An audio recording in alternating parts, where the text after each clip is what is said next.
Porque o temor do Senhor, meus irmãos, ele é o princípio de toda a sabedoria. E os irmãos entendem que temor, nós não estamos falando aqui de alguma coisa que impõe medo, alguma coisa como de um filme de terror, não. Mas esse temor, ele diz respeito exatamente ao respeito que nós temos para com o nosso Deus. Diz respeito à reverência com a qual tratamos Ele e as suas coisas. Diz respeito à piedade. Como em 2 Crônicas, capítulo 19, versículo 9, vai nos dizer: assim andai no temor do Senhor, com fidelidade e inteireza de coração. É esse o sentimento do temor ao Senhor. Não é medo de Deus. É um poema de sabedoria, esse que leremos nessa noite. Esse texto em especial faz parte de um grupo ali, de 10 apelos paternais, começando no capítulo 1 e terminando no capítulo 10, que vai falar vários temas que são importantes para a nossa vida. O capítulo 1, depois dessa introdução que ele faz, ele vai falar sobre não se juntem aos gananciosos por lucro desonesto. O capítulo 2 vai trazer busque a sabedoria. E o capítulo 3, que é esse que leremos essa noite, nos debruçaremos sobre ele, traz o temor ao Senhor. E assim por diante. Mas tem mais coisa interessante também no livro de Provérbios, que nós podemos aprender. No trecho de Provérbios, por exemplo, do capítulo 3, dos seus versículos de 1 a 12, nós enxergamos ou podemos perceber que há um padrão na escrita. Os versículos ímpares, eles falam sobre as nossas responsabilidades diante de Deus. E os versículos pares, eles trazem promessas do Senhor em resposta à nossa obediência. Então é um texto rico em sua escrita, é um texto rico em seu conteúdo, e é importante que nós façamos leitura desse livro. E há um princípio aí que podemos levar também para as nossas vidas. E aí a gente já começa essa noite com esse princípio. Quando obedecemos com sinceridade, o Senhor responde com fidelidade. E o propósito dessa sessão, meus irmãos, é instruir os jovens e os simples a abraçar a sabedoria e desprezar a insensatez. Insensatez, por exemplo, dos nossos tempos, dos nossos dias. O desejo ou a vontade deles de perseverar nesse caminho, no caminho da sabedoria, porque sabemos que não é fácil. Essa é uma reflexão que devemos fazer todos os dias, meus irmãos. Não diz respeito só a uma época da nossa vida, porque essa escolha são dois caminhos que são colocados à nossa frente. O caminho da sabedoria e o caminho da insensatez. E eles são colocados todos os dias diante de nós. E a pergunta que eu faço é: que caminhos estamos escolhendo? Que caminhos estamos escolhendo para as nossas vidas? Sim, meus irmãos, essa não é uma resposta que você vai responder aqui de imediato. Você precisa refletir sobre as escolhas que você está fazendo na sua vida, no seu dia a dia. Se você tem decidido colocar Deus diante das decisões que você vai fazer, não só das decisões importantes, mas de cada decisão que tomamos no nosso dia. Será que estamos colocando elas diante do Senhor? Ou estamos nos apoiando no nosso próprio entendimento, como o texto nos diz? Em quantas você decidiu somente pela sua própria sabedoria? Porque, como eu falei, essa é uma escolha que nós fazemos todos os nossos dias. Que caminho estamos escolhendo? O caminho da sabedoria, da confiança plena em Deus, ou o caminho da insensatez, que diz que eu, por mim mesmo, sou capaz de decidir todas as coisas na minha vida? Qual caminho temos escolhido? Essa noite refletiremos sobre essas escolhas, as escolhas que fazemos na nossa vida e os caminhos que temos trilhado. Portanto, vamos ao nosso texto, Provérbios, capítulo 3, versículos de 5 a 6, que vai nos dizer o seguinte: confia no Senhor de todo o coração e não no teu próprio entendimento. Reconhece-o em todos os teus caminhos e ele endireitará tuas veredas. Não seja sábio a teus próprios olhos. Teme o Senhor e desvia-te do mal. Louvado seja Deus. Vamos orar. Santo Deus e eterno Pai, nós te pedimos, Senhor, nesta noite, traz, Senhor, o entendimento às nossas mentes, a sabedoria que vem de Ti para compreender as Tuas palavras, Senhor. Ministra através desse Teu servo, Senhor, com sabedoria, com ousadia, para que os meus irmãos sejam ricamente abençoados aqui nesta noite, com aquilo que o Senhor previamente já colocou no meu coração. É isso que te peço, e já te agradeço. Em nome do teu Filho amado Jesus. Amém. Vamos analisar 4 pontos desse texto. Eu precisei fazer 4 mesmo. Eu tentei fazer em 3, mas não deu. São 4 pontos, a gente vai analisar esses 4 pontos. E o primeiro, confie no Senhor de todo o seu coração. Essa é a primeira reflexão dessa noite. A confiança em Deus firma os nossos passos na direção correta. Não há outra forma da gente trilhar um caminho correto se não estivermos firmados no Senhor. Esse é o primeiro ponto. A gente precisa confiar em Deus, que Ele é muito mais inteligente, muito mais sábio do que a gente para as escolhas que faremos em nossas vidas. Então a gente vai falar, ou vai começar falando sobre confiança. No geral, a confiança ela pode ser estabelecida através de 4 pilares. 4 pilares simples. Primeiro é o conhecimento. Você só confia naquele em quem você conhece. É difícil, né? Você confiar no estranho, né? Tem gente que faz isso, mas isso é loucura. A gente confia naqueles que a gente já tem uma caminhada, naqueles que a gente conhece. Então, o primeiro ponto é o conhecimento. A gente precisa conhecer Deus. A gente precisa buscar conhecer quem Ele é. E Ele se revelou através das Sagradas Escrituras. Basta que nós busquemos o conhecimento através delas. Basta que a gente leia as suas palavras, para a gente conhecer e entender o caráter de Deus. E o nosso Deus é um Deus que se revela. O segundo ponto, o segundo pilar, é a constância. A confiança nasce da repetição da fidelidade. Como eu falei, é uma caminhada que a gente estabelece.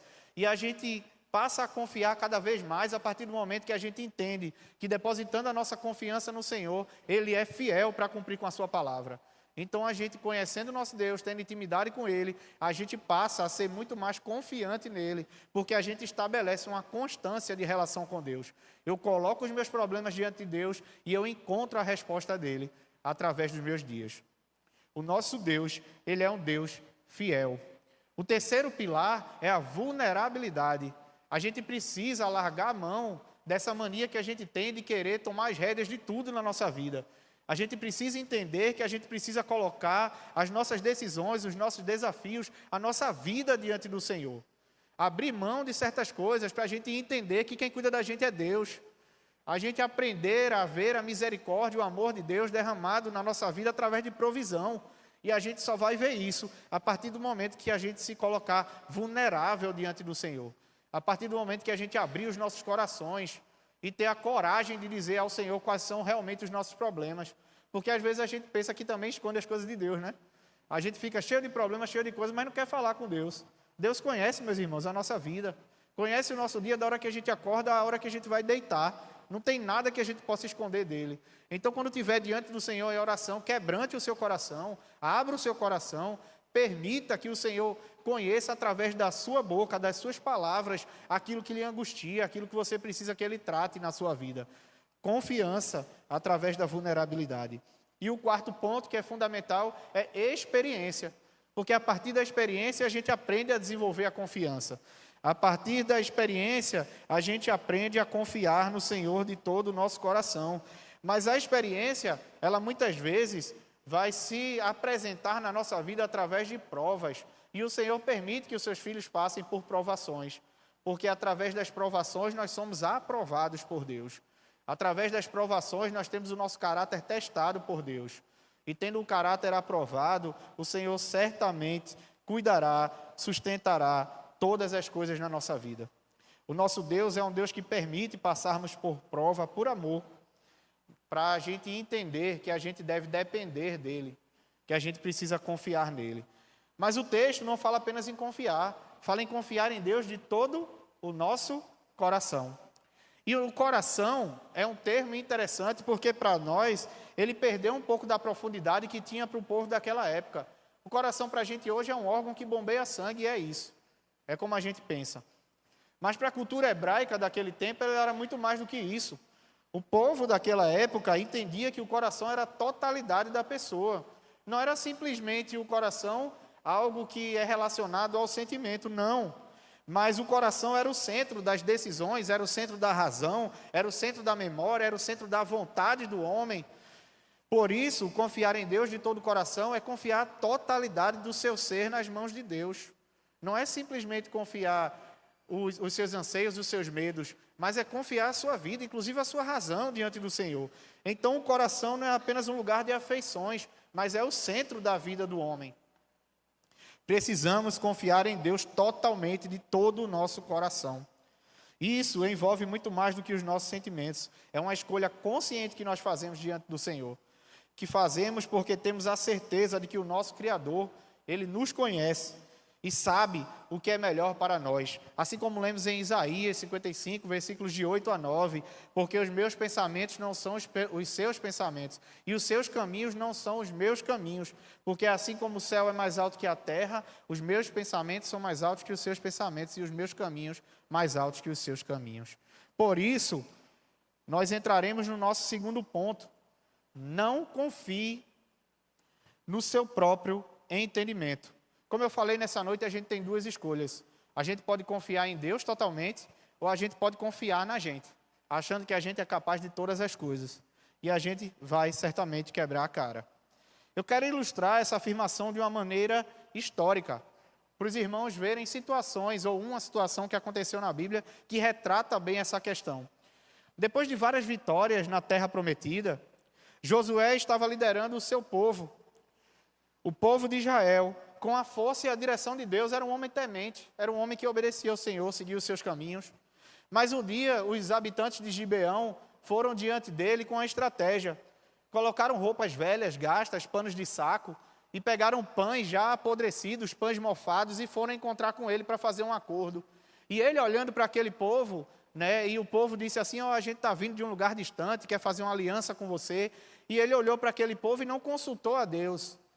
Ele, olhando as vestes e o pão que já estava mofado, entendeu que aquele povo realmente vinha de longe e fez um acordo com aquele povo. Não buscou a Deus para fazer aquele acordo. E depois ele percebeu que foram enganados por aqueles homens. Porque ele confiou na aparência das coisas e não decidiu procurar o seu Deus para a solução daquela questão. Dias depois, descobriram que ele havia sido enganado e os gibeonitas eram vizinhos, habitantes de uma terra que o Senhor tinha mandado ser dominada por ele. Mas ele já tinha feito uma aliança com aquele povo, ele já tinha feito um acordo. Quantas alianças temos feito com as coisas do mundo? Quantas alianças temos feitas de forma errada porque não nos colocamos diante do Senhor buscando as diretrizes que Ele tem para a nossa vida?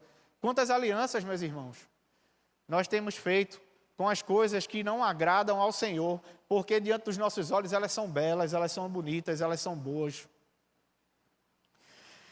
Assim, podemos ver, meus irmãos, nessa história retratada, uma história bíblica, a importância de confiarmos na orientação divina e buscá-la, mesmo quando tudo parece certo aos nossos próprios olhos, porque há situações que parecem que são boas, mas não são.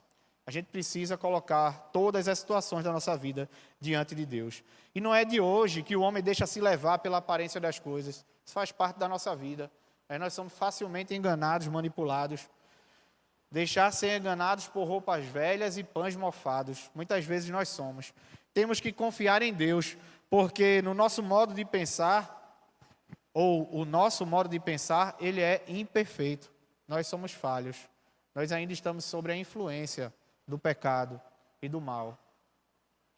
Se confiarmos apenas em nós mesmos ou nos deixarmos levar pelos nossos sentimentos, podemos tomar decisões que parecem coisas boas para as nossas vidas, mas que depois trarão resultados desastrosos, como diz Provérbios 14, 12. Há caminhos que para o homem parecem bons, mas no final conduzem à morte. A sabedoria de Deus é muito superior à nossa. Muito superior à nossa. É por isso que é importante buscá-lo sempre. O que nos leva ao terceiro ponto da reflexão dessa noite. Reconheça o Senhor em todos os seus caminhos. Ou em outras palavras, busque ao Senhor em todos os seus caminhos. É um reconhecimento, meus irmãos, de dependência total de Deus. É um reconhecimento que flui da confiança estabelecida nele. É preciso, primeiramente, confiarmos em Deus, para caminharmos em seus caminhos, para em toda decisão da nossa vida nós colocarmos o Senhor em primeiro lugar. Temos que levar em conta o ponto de vista de Deus em todas as coisas. É aquela campanha que teve há um tempo atrás, no meu lugar, o que é que Jesus faria em toda decisão que a gente vai tomar. A gente tem que pensar como o nosso Senhor pensa. Mas para pensar como Ele pensa, a gente precisa ter intimidade com a sua palavra. A gente precisa conhecer a sua vontade. A gente precisa saber quem é o nosso Deus. E fazendo isso, orando, pedindo a orientação dEle, seguindo o que diz sua palavra, a Bíblia Sagrada, para que possamos encontrar os seus princípios e os seus preceitos e possamos gravá-los na tábua do nosso coração. Muitas vezes buscamos a direção de Deus apenas em grandes momentos da nossa vida. Muitas vezes a gente só procura Deus, por exemplo, quando a gente vai se casar, ou em coisas maiores, né? O curso que eu vou fazer na faculdade. Mas a verdade é que isso é muito pouco, meus irmãos. A gente precisa aprender a confiar em Deus em todo o tempo. Em todo o tempo. Mas esse versículo nos convida a algo muito mais profundo. Reconhecer o Senhor em todos os nossos caminhos. Isso significa, de fato, olhar para as situações mais simples da nossa vida. E entender que em todas elas o Senhor tem que estar à frente. O Senhor tem que estar no começo de todas as nossas decisões. Para que Ele nos acompanhe em todas elas. Para que Ele nos ajude a prosperar, a termos êxito na caminhada da nossa vida. É viver com o coração sensível à sua voz, em cada passo que dermos. Reconhecer o Senhor é dar a Ele a primazia de todas as coisas. É buscar sempre o Senhor em primeiro lugar, e não como última opção, como a gente muitas vezes faz. A gente toma as nossas decisões, faz as nossas escolhas, e quando a coisa começa a dar errado, a gente procura a Deus para corrigir os caminhos. Não é assim a caminhada com Deus. Não é desse jeito. A gente não pode buscar só a Deus quando a coisa desanda, né? Porque o fato, meus irmãos, de nós colocarmos Deus em todos os nossos caminhos, não vai dizer que certos planos das nossas vidas serão frustrados, porque alguns serão. Pode ser que, inclusive, alguns planos que nós estamos fazendo nas nossas vidas não estejam debaixo do plano de Deus para as nossas vidas. E precisamos reconhecer a soberania de Deus, inclusive nos momentos em que essas situações acontecerem em nossas vidas. A nossa vida é feita de escolhas constantes e nós temos total liberdade para fazê-las, mas nós temos que entender que nós vamos aprender a conviver com as consequências de todas elas. E é muito difícil a gente viver com a consequência de uma escolha que a gente fez sem a presença de Deus, porque a gente vai ter que buscar ao nosso Senhor em humilhação, reconhecendo o erro, reconhecendo o pecado. É certo que Ele é misericordioso para nos tirar de toda e qualquer situação, mas não é bem melhor colocarmos o Senhor em primeiro lugar, antes de tomarmos decisões nas nossas vidas? E aí a gente pode pensar, né? Quer dizer que um cristão não erra, que um servo de Deus não erra? Erra, meu irmão. Às vezes a gente erra. A gente erra o caminho, a gente tropeça, a gente é falho. A gente pode lembrar do exemplo de Josué, que foi lido aqui essa noite. Embora fosse um homem que andasse nos caminhos do Senhor, fosse dirigido por Ele, em dado momento ele decidiu confiar em seus próprios olhos. E a gente é passível disso também.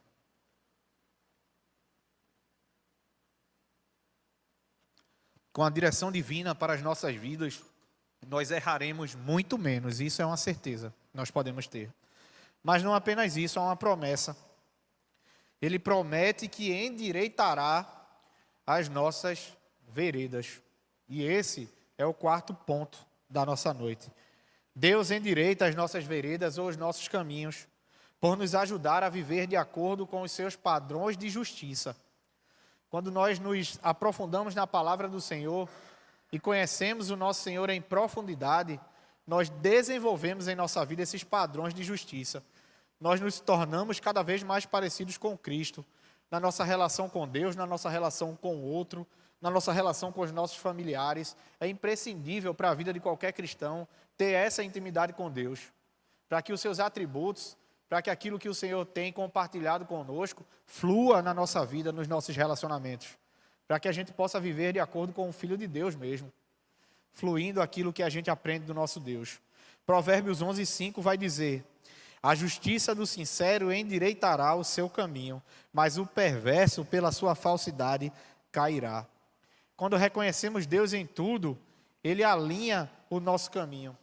E eu andei refletindo esses dias, né?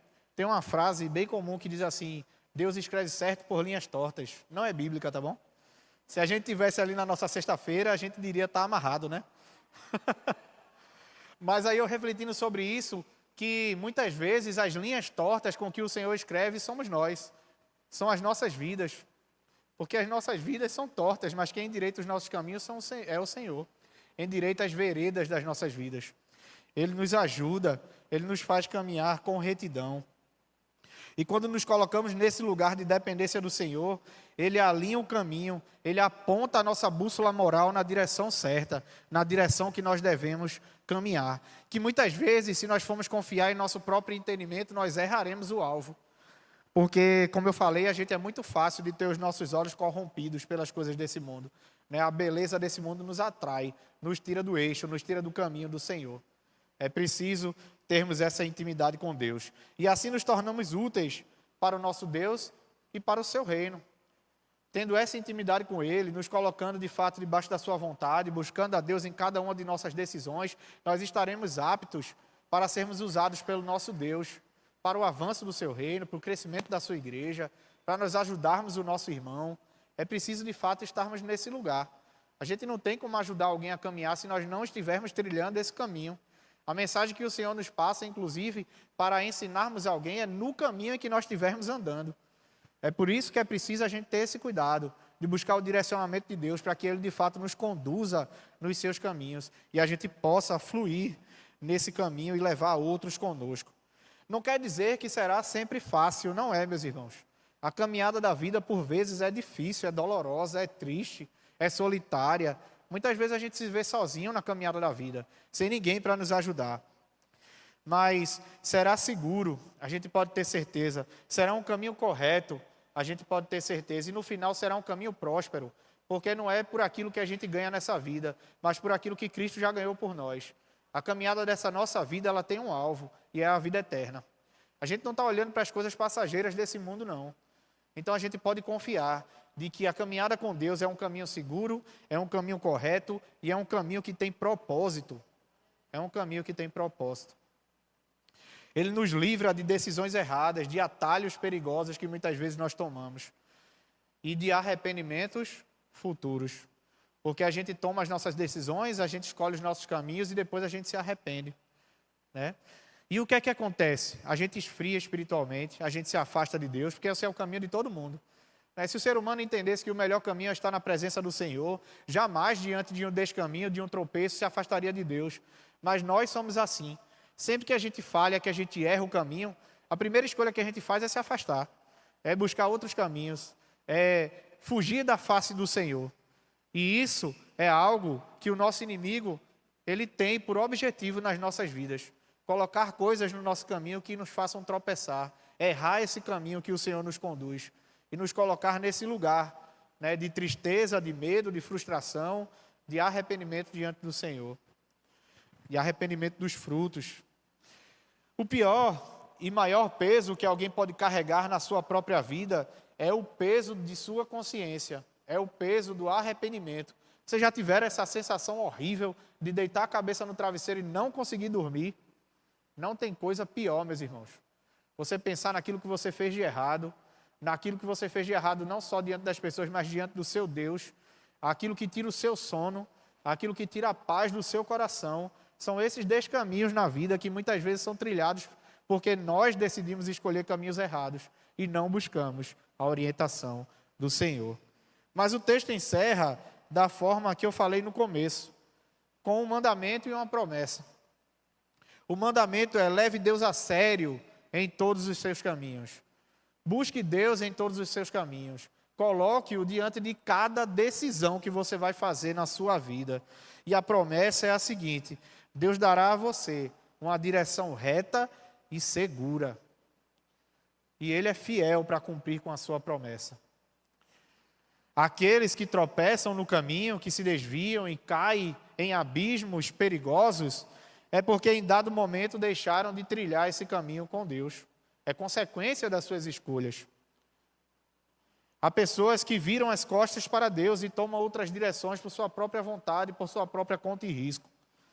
Há aqueles que querem a direção divina apenas em algumas áreas de sua vida. Também pode acontecer esse erro, né? Eu quero que Deus me ajude no meu trabalho, né? Que eu ganhe dinheiro lá, que eu seja um empresário reconhecido e tudo. Mas na minha família quem cuida sou eu. A forma que eu trato a minha esposa e meus filhos, quem decide sou eu. Eu não quero saber da orientação de Deus. A forma como eu me relaciono com o próximo é uma forma que eu escolho. Deus não tem nada a ver com isso. Estamos errados, meus irmãos. Precisamos colocar Deus em todas as esferas da nossa vida. Que o Senhor controle todos os campos da nossa vida, seja no trabalho, seja na nossa área emocional, seja no nosso relacionamento com famílias e amigos. Em toda a nossa caminhada, nós precisamos colocar o nosso Senhor.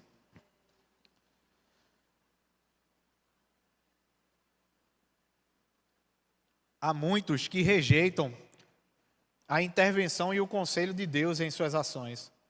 Por isso sua jornada é turbulenta, seu caminho é escorregadio e o seu destino é desastroso e incerto, porque está fora do controle, está diante de uma decisão que você mesmo pode tomar. Mas os que seguem na direção de Deus, esses seguem firmes e felizes, rumo à glória.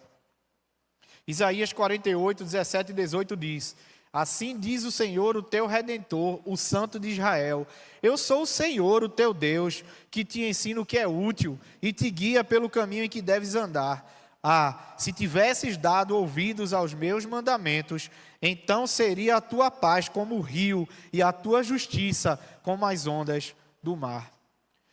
Precisamos, meus irmãos, para seguirmos em paz e alegria em direção à glória, confiar em Deus de todo o nosso coração, não nos apoiarmos em nosso próprio entendimento, reconhecermos o Senhor em todos os nossos caminhos e descansarmos na promessa de que Ele endireitará cada vereda das nossas vidas. Essa noite eu quero te encorajar a você renovar a sua confiança no Senhor, que o seu coração se incline cada vez mais à vontade de Deus, que você tenha o prazer de buscá-lo ao acordar e ao dormir, e que você viva a cada dia com a certeza de que a direção dele para a tua vida, ela é boa, ela é perfeita e ela é agradável. Que Deus os abençoe.